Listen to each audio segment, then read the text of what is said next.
मित्रों, mains paper 1 की अपनी revision and answer writing series में अब तक नरसिंह राव का केस देख लिया। अभी आज़ाद भारत में आगे दीनदयाल का केस देखते हैं।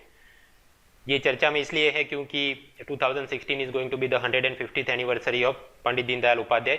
उसी के साथ ये गौ रक्षक, राइट विंग विजिलेंटिज्म, ये भारत के अंदर भी थोड़ा उग्र हो रहा है और अमेरिका के अंदर भी ये ट्रम्पिज्म, ऑल्ट राइट मूवमेंट, ये सब अभी चर्चा में रहे हैं। तो उस अनुसंधान में कुछ प्रश्न मेंस पेपर 1 वहाँ पर ये कास्ट, रिलीजन, रीजन वगैरह के बारे में बनाते हैं। मित्रों, 2013 में यूपीएससी ने ऐसे प्रश्न पूछे थे कि भारत की सेक्युलरिज्म की डिबेट पश्चिम से अलग कैसे है, मतलब कि अपना कोई चीज़ और वो विदेश से कंपेयर करना है। And right a critical note on this slogan जय जवान जय किसान, मतलब अपने कोई नेता, कोई चिंतक उसका स्लोगन दिया और उस पर आप लिखिए। So similar questions I have prepared for this lecture. अपना फॉर्मेट वही रहेगा, आपको स्क्रीन के ऊपर प्रश्न दिखेंगे, आप वीडियो पॉज करें और उसके जवाब लिखे कोरे पन्ने पे, दोनों तरफ 1-1 इंच का मार्जिन आप छोड़िए। ठीक, पहले आंसर लिखिए, फिर रिज्यूम करें वीडियो। टॉपिक में पढ़ाऊंगा और मॉडल आंसर की चर्चा करूंगा और उसके बाद आप जिन्हें अपना जो जवाब लिखा है तो 1-1 इंच के जो मार्जिन है वहाँ पर कि ये मेरा अच्छा बुरा positive negative, you evaluate your answer your self. अपना पहला प्रश्न है, compare and contrast Indian right wing vigilantism against alt right movement of USA. मैं आपको हिंट भी दे देता हूँ, ये ऑल्ट राइट मूवमेंट मतलब जो उनकी मेन स्ट्रीम कंजर्वेटिव पार्टी है उससे भी ज़्यादा कट्टर प्रकार का, कि ये मुस्लिम नहीं होने चाहिए, मैक्सिकन, ब्लैक पीपल उनसे अलग होना चाहिए, anti migration, anti protectionism, anti outsourcing वगैरह वगैरह कुछ चल रहा है। तो इतनी हिंट के साथ अब आप 200 शब्दों में इसका जवाब बनाने का प्रयत्न करें। दूसरा प्रश्न पेपर 1 के लिए, right a critical note on Pandit Deendayal ideas of integral humanism and one India. Deendayal के ये एकात्म मानव दर्शन और एक भारत के विचारों के ऊपर आप एक लिखिए कुछ। पेपर 4 के लिए, what do you understand by the term dharma, discuss its significance in building modern India. धर्म का मतलब क्या है आपके अनुसंधान, आपके विचार से, और आधुनिक भारत के निर्माण में उसका क्या महत्व है। So pause the video, write the answers and then resume. Welcome back friends, I hope आपने जवाब लिखे होंगे। एक एक करके टॉपिक देखते हैं। अपना सबसे पहला प्रश्न था ऑल्ट राइट मतलब alternative right wing movement. America में भी पाई जाती है, जर्मनी में भी पाई जाती है। अपने लिए अमेरिका पे फोकस करते हैं। इस मूवमेंट का origin, it is in the superiority of the white race. ऐसा क्यों बोल सकते हैं? अगर डेंजर वाशिंगटन ये कहे कि मैं क्रिश्चियन धर्म अंगीकार करने के लिए तैयार हूं, तो क्या ये डोनाल्ड ट्रंप के समर्थक और वो सब उसे अपने दल में शामिल कर लेंगे? अनलाइकली। लेकिन उसके विपरीत अगर शाहरुख खान या आमिर खान ये बोले कि मैं हिंदू धर्म अंगीकार करने के लिए तैयार हूं, तो क्या आरएसएस, वीएचपी, शिवसेना वो लोग उसे अपने दल में शामिल कर लेंगे? Yes, therefore we can say कि भाई एक पहला कॉन्ट्रास्ट ये है कि ऑल्ट राइट मूवमेंट उसका ओरिजिन रेस के अंदर है, अपना right wing vigilantism it is somehow related with religion. ठीक, तो ये जो अमेरिका के अंदर इस प्रकार के वाइट ग्रुप्स हैं उनकी क्या क्या कैरेक्टरिस्टिक हैं? दे आर जेनोफोबिया, मतलब मुस्लिम, मैक्सिकन, ब्लैक, इमिग्रेंट, जो भी उनसे तारुफ नहीं रखता उन सभी से उनको थोड़ा डर है, घृणा है, नफरत है। And they want neo segregacy for this people. Segregacy मतलब आप समझते होंगे कि जर्मनी में जैसे हिटलर चाहता कि जूज लोग अलग रहें, अमेरिका के अंदर कॉलोनियल टाइम्स में ब्लैक स्लेव्स उनको अलग रहना पड़ता था।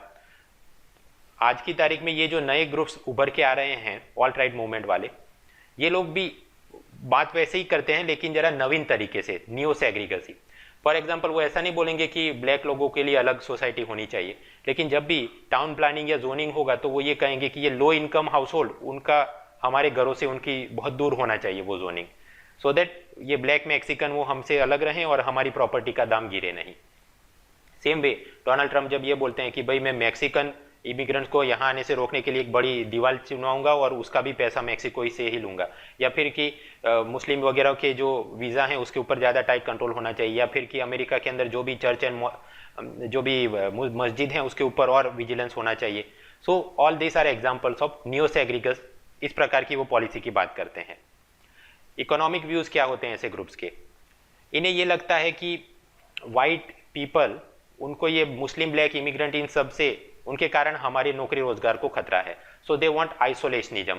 वो ये चाहते हैं कि चीन, भारत और इन सब की चीप प्रोडक्ट्स वो अमेरिका के अंदर ना आए। प्रोटेक्शनिज्म चाहते हैं। वर्ल्ड ट्रेड ऑर्गेनाइजेशन और वो सब में उन्हें मजा नहीं आता है।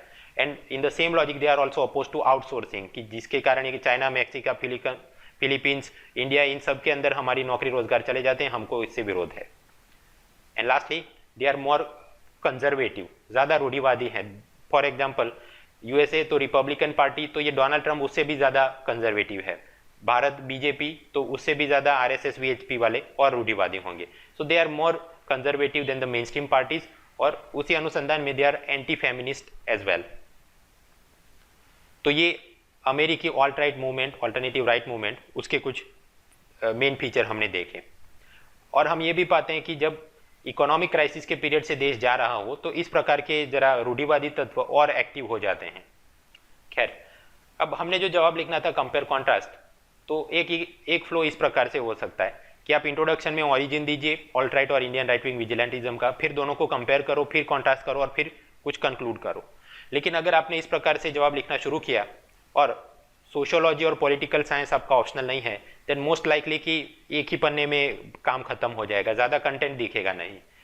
तो हाँ, ये बात सही है, यूपीएससी में ये लिखा गया है कि भाई content is more important than the length, लेकिन अपना कंटेंट भी इतना नहीं बन रहा है कि लेंथ भी इतनी नहीं बन रही है, तो क्या करें, थोड़ा इसे और निखारते हैं। Rather than going with this flow we devise another flow, कि इंट्रोडक्शन के अंदर आप ऑल्ट राइट मूवमेंट की बात करो, उसे व्याख्यायित करो, उसके फीचर लिख, क्योंकि वैसे भी अपने पास इतना बड़ा कोई चीज़ है नहीं, 3-4 लाइन में ये हो जाएगा। सो इंट्रोडक्शन में ही कर दो। फर्स्ट पैराग्राफ बॉडी के अंदर आप भारत के अंदर राइट विंग विजिलेंटिज्म, उसकी क्या ओरिजिन और फीचर हैं, उसके कुछ मुद्दे लिखिए।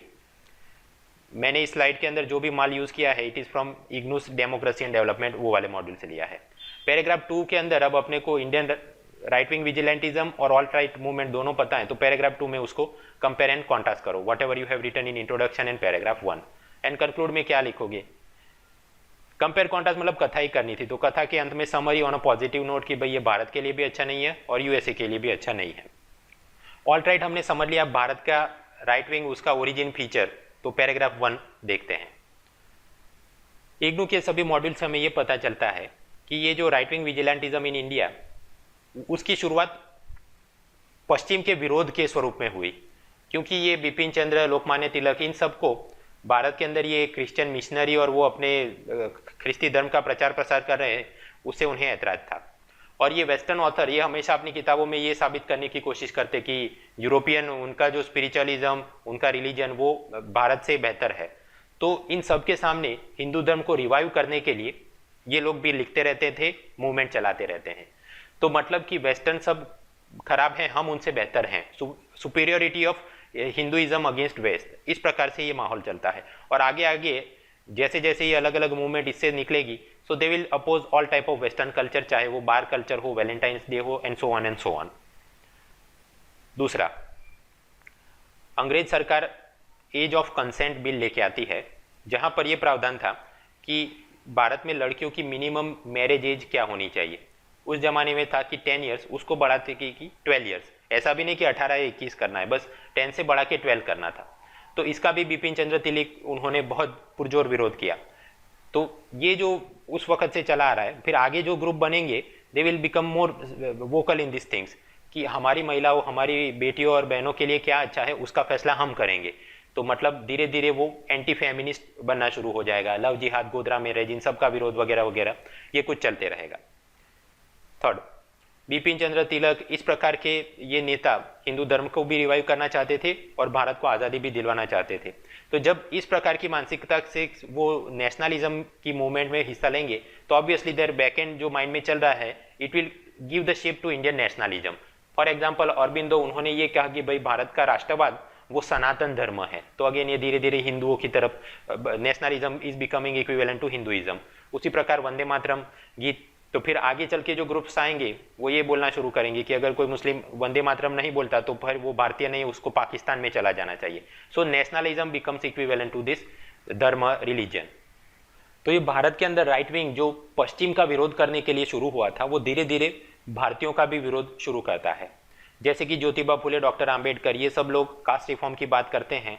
सो सम ऑफ दिस एलिमेंट, उन्हें ये लगता है कि अब ब्राह्मणों का वर्चस्व कम हो जाएगा। सो ब्राह्मणिकल रीअर्जर्शन के लिए ये मूवमेंट शुरू हो जाती है। दयानंद सरस्वती आर्य समाज की स्थापना करते हैं, सत्या प्रकाश नाम की एक पत्रिका में। क्रिश्चियन, इस्लाम तो छोड़िए, नॉन वैदिक प्रकार के धर्म भी, जैसे जैन, बुद्धिज्म, सिखिज्म, इन सब के भी वो विरोध करते हैं। उसी के फिर आगे चलते चलते आपको पता चलेगा शुद्धि, घर वापसी, इस प्रकार की मूवमेंट, कि अगर कोई हिंदू, मुस्लिम या दलित या कहीं और कन्वर्ट होना चाहता है then we will oppose it, और अगर वो लोग रिकन्वर्ट होकर हिंदुत्व में वापस आना चाहते हैं then we will accept them. Therefore we can say कि भाई ये right wing vigilantism in India उसका ओरिजिन रिलीजन के अंदर है रादर देन इन रेस। थोड़ा और आगे बढ़ते हैं। सावरकर, हिंदू महासभा, ये लोग अपनी और विचार प्रकट करते हैं कि ये नेहरू गांधी और इन सब के चलते हिंदू धर्म ये एकदम टॉलरेंट बन गया है, एफिमिनेट मतलब लड़कियों जैसा एकदम कमजोर नाजुक बन गया है, तो इसे ये हिंदू धर्म को मस्कुलर मर्दाना करने की आवश्यकता है। कैसे करेंगे? इस प्रकार से आरएसएस का स्थापना होती है। यहाँ पर देखिए हिंदू धर्म को मस्कुलर करने की प्रयत्न है, यूनिफॉर्म है इनके पास, लाठी के साथ ये लोग ड्रिल करते हैं, उनका स्पेशल सैल्यूट होता है। उसी प्रकार वीएचपी बजरंग दल वो अपने वेपन्स को ब्रांडिश करते हैं। शिवसेना तो उसका सिंबल है टाइगर, शिवाजी को वो पोर्ट्रे करते हैं कि he was fighting against Islam and Muslim domination. तो ये सब क्या है, एक प्रकार से हिंदू धर्म को मस्कुलर मर्दाना दिखाने का बनाने का प्रयत्न चल रहा है। अब आप समझिए कि इन सब का नीचे वोट बैंक तो नहीं बोल सकते बट इनका सपोर्ट ग्रुप कौन है। बेस में आप पाएंगे कि स्मॉल ट्रेडर्स और लोअर मिडिल क्लास के सर्विस टाइप के एम्प्लॉय, ड्राइवर्स एंड ऐसे जो भी छूट-फूट काम करने वाले। तो बिकॉज स्मॉल ट्रेडर्स उनका सपोर्ट बेस है एंड नॉट लैंडलेस लेबरर्स। अगर लैंडलेस लेबरर होते तो ये लोग जमींदारों का विरोध करना है और हमें साम्यवाद लाना है ऐसी कुछ बात करते, बट बिकॉज स्मॉल ट्रेडर्स हैं तो साम्यवाद उसकी बात नहीं करेंगे। They will be leaning towards the right wing capitalism, free market वगैरह वगैरह।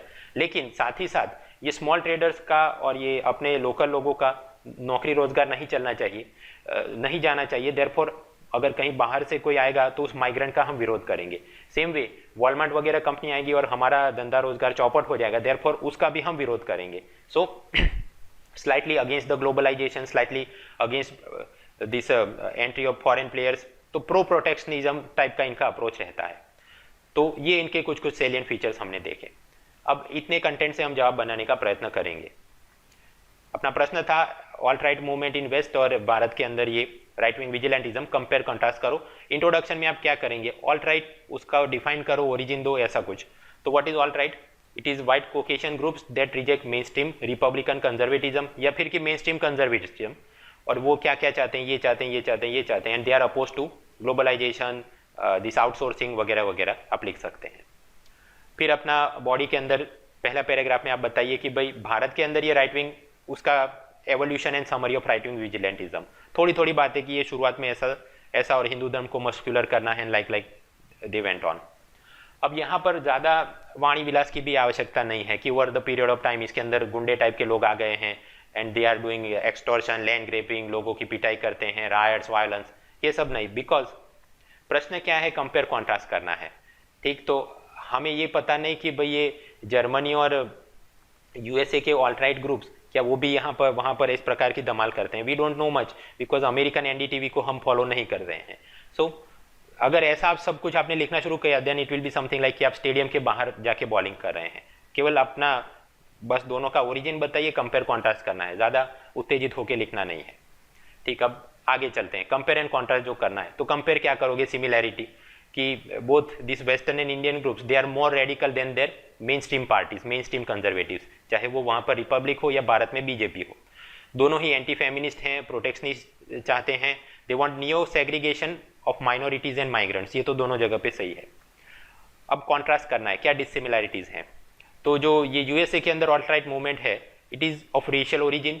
वो वोकल हैं, एडवोकेसी करते हैं, लॉबिंग करते हैं, लेकिन वायलेंस अपेक्षा में कम करते हैं। वहाँ पर घर वापसी या ये कुछ है हमें पता नहीं, तो कुछ लिखने की जरूरत नहीं है। भारत के अंदर जो ग्रुप है ऑपोजिट टू यूएसए, यहाँ पर रेशियल ओरिजिन नहीं है, रिलीजियस ओरिजिन से। आपने ये नहीं लिखना कि हिंदुत्ववादी ओरिजिन है, बिकॉज भारत के अंदर ऐसे मुस्लिम राइट विंग ग्रुप भी हो सकते हैं। नॉर्थ ईस्ट के अंदर जो क्रिश्चियन ग्रुप हैं वहाँ पर भी कुछ इस प्रकार के राइट विंग विजिलेंटिज्म करते हैं। वी डोंट नो, क्योंकि एनडीटीवी और फ्रंटलाइन वाले उसे फोकस नहीं करते हैं, राइट। सो भारत के अंदर they are of religious origin. वो जितने वोकल हैं उतने वायलेंट भी हैं, ये भी हम लोग बोल सकते हैं। Because of the omission and commission on part of the successive governments, they have allowed them to flourish more compare to कि यूएसए में जितना धमाल या कुछ मारकाट कर देते हैं।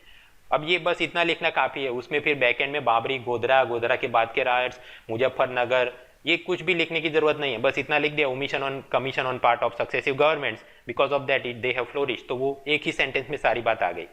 ज़्यादा यहाँ पर अगेन एज आई सेड लिखने में संयम रखना, that is also officer like quality.